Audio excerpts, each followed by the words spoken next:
Take a quick pause. Did you know that over 90% of you watching haven't hit the subscribe button yet? If you're enjoying this video, take a second to subscribe and hit the like button. It helps us bring you more gripping stories every day. Also, we'd love to know where you're watching from.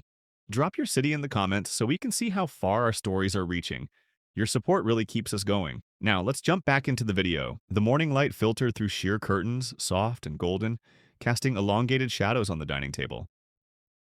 A clock ticked quietly on the wall. The kettle let out a low hiss on the stove, building toward a boil. Michael sat at the end of the table, fingers loosely curled around a steaming cup of coffee.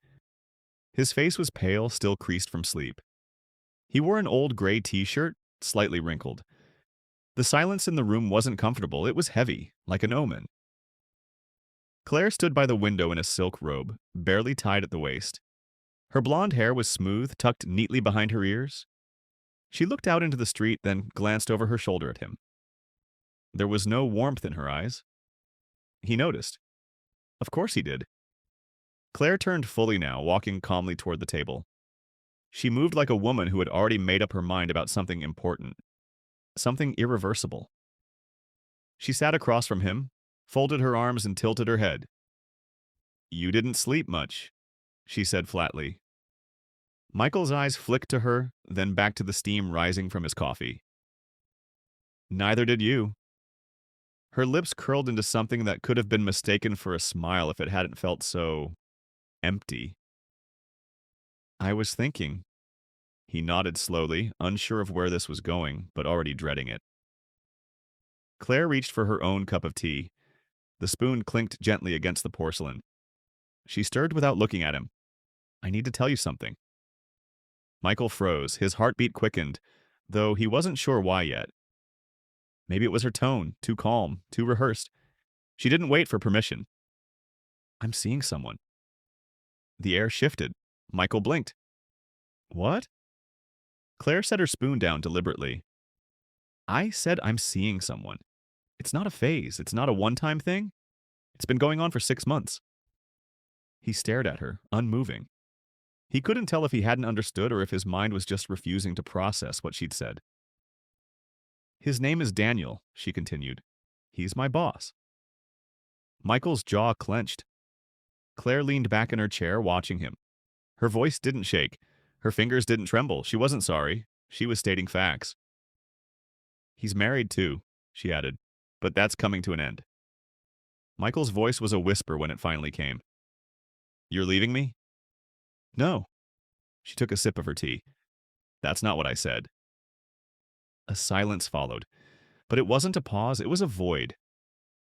Claire set her cup down and locked eyes with him. "I'm not leaving you, Michael. I've thought about this. You and I, we work, we have a life, a house, friends. But Daniel gives me something else." Michael's voice cracked slightly. "And what's that?" "Excitement? Power?" "Freedom," she said without hesitation. "He understands me." Michael pushed his chair back slowly as if afraid any sudden movement would shatter the fragile illusion of normalcy still clinging to the kitchen. "You're cheating on me. With your boss. And you're sitting here telling me that like it's... What? A business proposal?" She stood now, calm as ever, and stepped toward him. "I'm being honest. You always wanted honesty, didn't you?" His eyes followed her movements with disbelief. "Not like this." Claire crossed her arms again. "You've been going through the motions for years. Work, dinner, television, bed, repeat. We stopped being a couple, Michael. You just didn't want to see it. You didn't want to fix it," he snapped. "I tried," she replied, shrugging. "But you weren't listening." He shook his head. This isn't about communication. You planned this. You chose this." Claire nodded, as if confirming a job well done. "I did." Michael's knuckles whitened around the edge of the table. "And what do you expect from me now?" She walked behind him, her voice lowering. "I want us to continue. I'm not asking you to pretend, but I'm not going to give him up either." Michael stood, rigid, turning to face her fully. "So you want to stay married while you sleep with your boss?" "I'm not asking for permission," Claire said evenly. "I'm informing you." He let out a bitter laugh.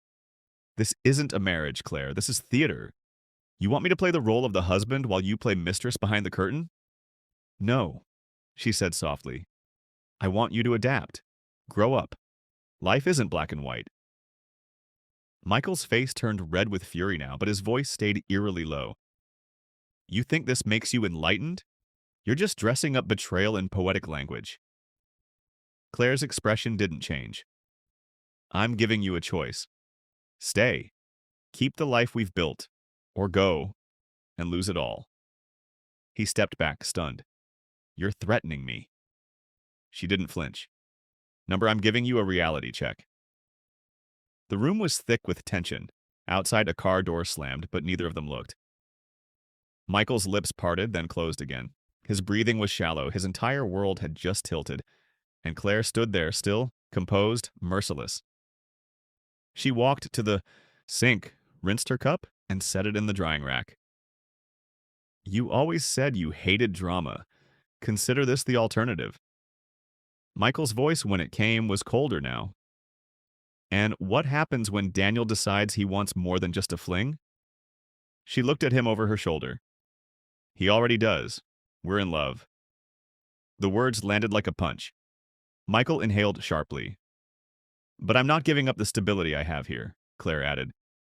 I've earned this life, and I'm not walking away from it because you feel hurt. Michael's face twisted with disbelief. This isn't love, this is manipulation. You're playing a game you don't fully understand. Claire stepped toward him again, closer now, almost nose to nose. Oh, Michael, I understand more than you think. I've always been 3 steps ahead of you. I'm just not hiding it anymore. He stared into her eyes, looking for a crack. There was none. Then, quietly, he said, You're not the person I married. No, she said, I'm stronger now. Michael turned away, heart pounding. He felt the walls of his world closing in, the edges crumbling. But then something inside him stirred. Not fear, not sadness. Something darker. Something sharper. Claire moved to the hallway, grabbing her handbag. I'll be home late tonight, she said casually. We have a client dinner. Don't wait up. Michael didn't respond. The front door clicked shut behind her. The kitchen was silent again. The kettle finally boiled over, screaming into the room before clicking off. Michael stood still, breathing hard. His hands gripped the back of the chair. He didn't cry. He didn't shout. He just stared at the spot where she'd stood. And slowly something changed in his eyes. The shock faded. The pain receded. And what was left was resolve. A deep, cold clarity. This wasn't over. Not even close. The hours after Claire's departure stretched on like a slow bleed. Michael didn't move for a long time. He sat back down, staring at the wall across from him, unblinking. The house around him felt like a stranger, silent, sterile, and unfamiliar, despite all the memories it held. The framed pictures on the shelf mocked him with frozen smiles and carefully posed moments that, in hindsight, meant far less than he once believed. He thought about the years, 10 of them, shared with a woman who now spoke about infidelity as though she were updating him on a change in the weather. Her calmness, her precision, the way she'd taken control of the entire conversation, every bit of it unsettled him. But more than that, it awakened something dormant inside him. He stood at last and wandered into the living room. He looked at the photo of them from their honeymoon in Santorini. She was laughing, her hair wind-blown, holding on to him. He remembered that moment, remembered thinking he had everything. But had that version of Claire ever really existed? Or had he just loved a version of her that never was? The doorbell rang unexpectedly. He blinked, pulled from his spiral. He walked to the door and opened it to find Greg, their neighbor and occasional poker buddy, standing with a smile and a six-pack. Got off work early, Greg said. Figured I'd stop by and finally make good on that beer I owe you. Michael hesitated. Now's not the best time. Greg looked him over, noting the slight shake in Michael's hands and the two still eyes. You all right? Michael forced a nod. Yeah, just rough morning. Greg held up the beer. I'm a good listener. Or I can just sit and say nothing while we drink. Dealer's choice. Michael stepped aside without a word. They sat in the backyard under the large oak tree, the late afternoon sun bleeding through the branches. Michael took slow sips of his drink, not saying much at first. Greg respected the silence. After a while, Michael finally spoke. She told me this morning she's been having an affair with her boss. Greg's eyebrows rose, but he didn't jump in. He waited. She said it like she was telling me the weather forecast. No emotion, no apology, just facts. Greg looked at him carefully. You want my honest reaction? Michael nodded. That's cold. I mean, people mess up, but that's premeditated. Calculated. Michael nodded slowly, his jaw clenched. And it gets worse. She's not leaving me. Says she wants both. Her affair and our marriage. Like she's negotiating a contract. Greg leaned forward, elbows on knees. You serious? Michael turned to him, eyes hollow. She gave me a choice. Accept it or lose everything. Our home, our life. She didn't say it outright, but the implication was clear. She's betting I won't walk away. Because she thinks you won't, Greg said. Because she's probably been controlling the narrative for a long time. Michael stared at his half-empty bottle. I've been so focused on making things work, I didn't see the rot underneath. Or maybe I did, and ignored it. Greg was quiet for a moment, then said, What are you going to do? I don't know yet, Michael replied, but I'm not going to be her fallback while she plays house with someone else. Greg sat back, nodding slowly. Good. Just don't let your anger drive you into something reckless. Be smart. Michael's eyes hardened. I intend to be. That night, Michael waited. The living room was dimly lit, the only illumination coming from the lamp by the bookshelf. Claire returned just past 10, her heels clicking lightly on the hardwood. She entered with the same poise she always had, as if nothing about their dynamic had changed. Her blazer was draped over one arm, her dress form-fitting, polished, not a hair out of place. He stood as she entered. You waited up, she noted, setting her purse on the console table. I had questions, he said simply.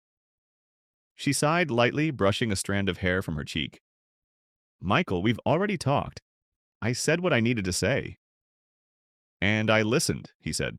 Now it's your turn. She hesitated but gave a short nod and walked into the living room, sitting across from him with that same expression of detached superiority. You want to know details? She asked, almost amused.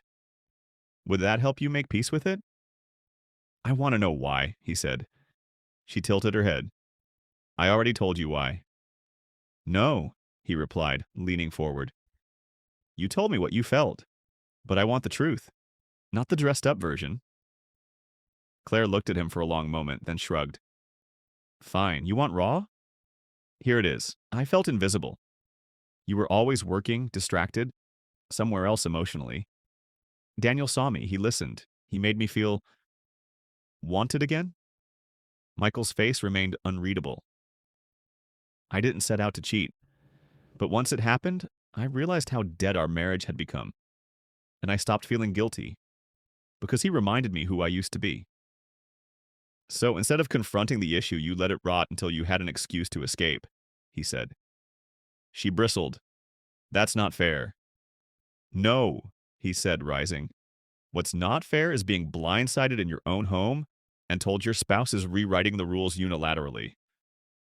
Claire stood too, her voice rising slightly. I'm being honest. Isn't that what you always said mattered most? Michael laughed dryly. Honesty without respect is just cruelty in disguise. She folded her arms, the first flicker of irritation crossing her face. So what now, Michael? You want to play the victim? Fine, go ahead. But don't pretend you didn't play a role in this. He stepped closer. Oh, I'll own my part. But make no mistake, Claire, you started something today. And whether you realize it or not, you just gave me permission to finish it. She narrowed her eyes. What does that mean? It means, he said evenly, you no longer control this narrative. She laughed once, incredulous. You think you have any power here? You don't even know the rules of the game. Michael smiled faintly. Maybe, but I'm learning fast.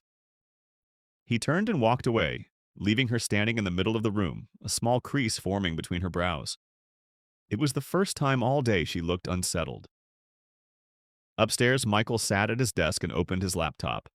He started typing methodically, pulling up financial documents, joint accounts, and digital copies of their insurance policies. His hands were steady now. His face was no longer clouded by grief or disbelief. This wasn't about saving a marriage anymore. This was about regaining control, about strategy. Claire had made her move. Now it was his turn, and he wasn't going to announce it with words. He would let her feel it, piece by calculated piece. He stared at the screen, then leaned back and whispered to no one, "You shouldn't have underestimated me." In the silence that followed, there was no sorrow, only resolve. Michael awoke earlier than usual the next morning. The light outside hadn't yet shifted into gold, and the house was silent except for the low hum of the refrigerator. Claire was still asleep upstairs, curled in their bed as if the events of the previous day had never happened. But to Michael, everything had changed. Something inside him had locked into place, calm, sharp, and immovable. He poured himself a cup of coffee and walked outside onto the patio, the steam curling into the morning air. The yard, once a sanctuary of weekend barbecues and quiet moments with Claire, now looked sterile and foreign. He stood still, absorbing it. The chill in the air felt welcome. He'd spent most of the night poring over everything: bills, joint investments, the mortgage agreement, even the fine print of Claire's employment contract he'd helped her negotiate 2 years ago. Piece by piece, he was building his strategy, not of revenge, not yet, but of reclamation. Reclaiming his power, his agency, and eventually his peace. When Claire came downstairs, the air shifted. She was dressed in one of her usual business outfits, sleek, poised, and professional. The sight of her now came with a detached curiosity rather than pain. "You're up early," she said casually, brushing her hair back as she poured herself some tea. "Couldn't sleep," Michael replied, not looking up. She leaned against the counter, watching him for a beat. "I meant what I said yesterday. I don't want a war, Michael. I want balance." He turned toward her slowly. "You call it balance. I call it manipulation." She blinked once. "That's not fair."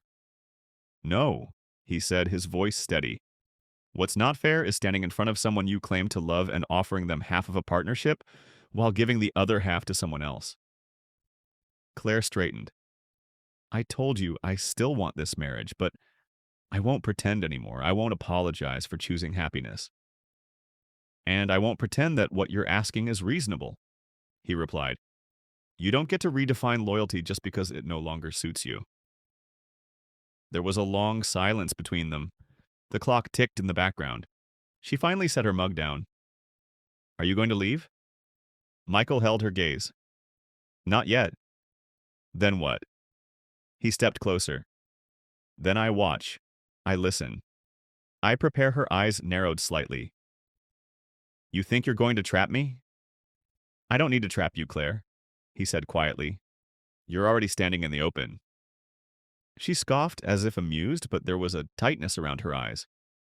"So now what? You spy on me? Read through my emails like some bitter ex in the making?" Michael stepped around her and retrieved a file folder from the dining table. He handed it to her. "These are the financial records from the past 6 months. You've been moving money. Quietly. Small amounts. But I noticed."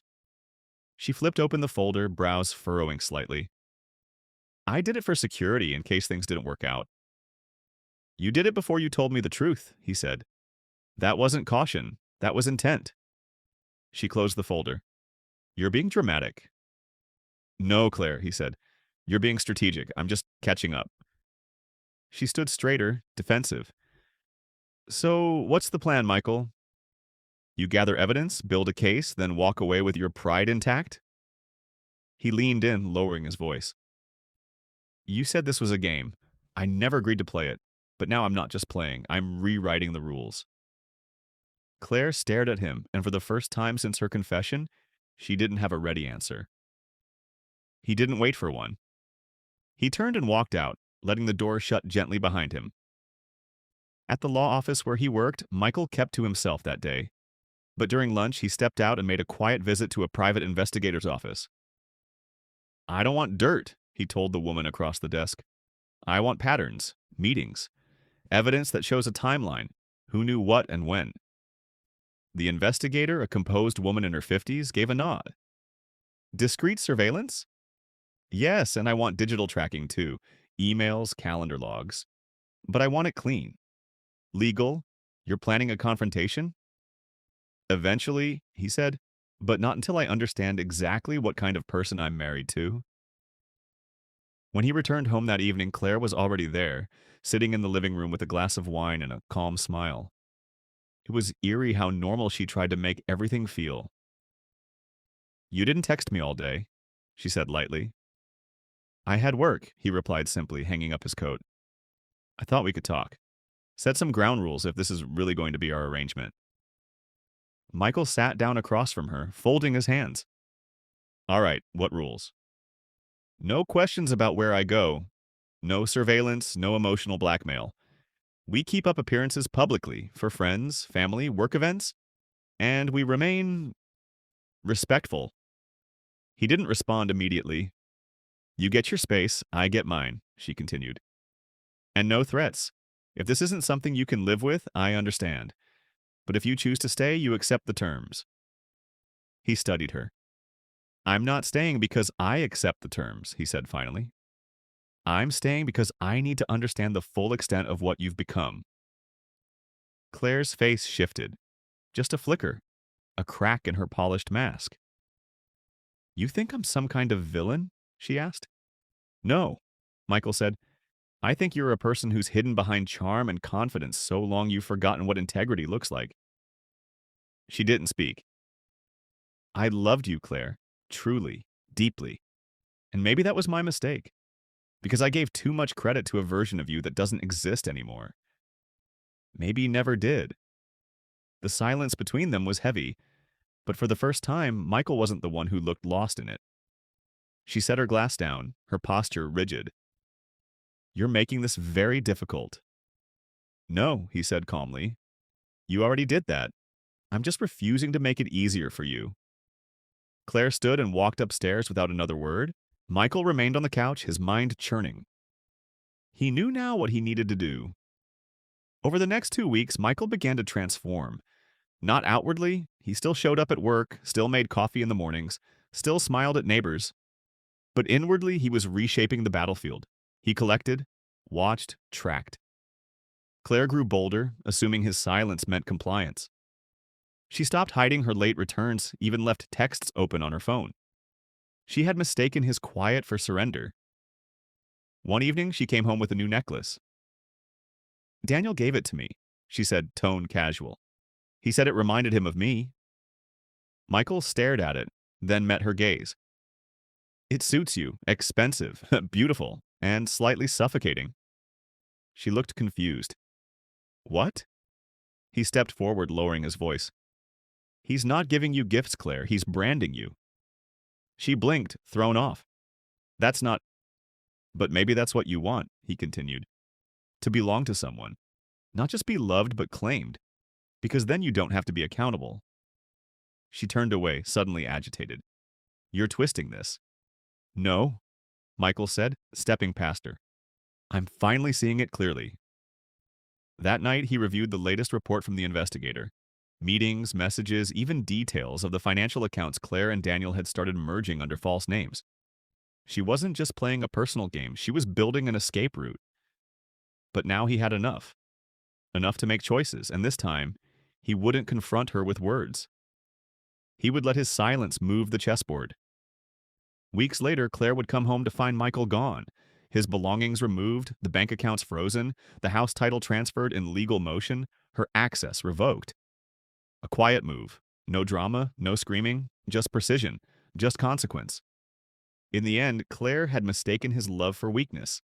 She would learn far too late that still waters don't just run deep. They run strategic. And when they rise, they don't make noise. They drown.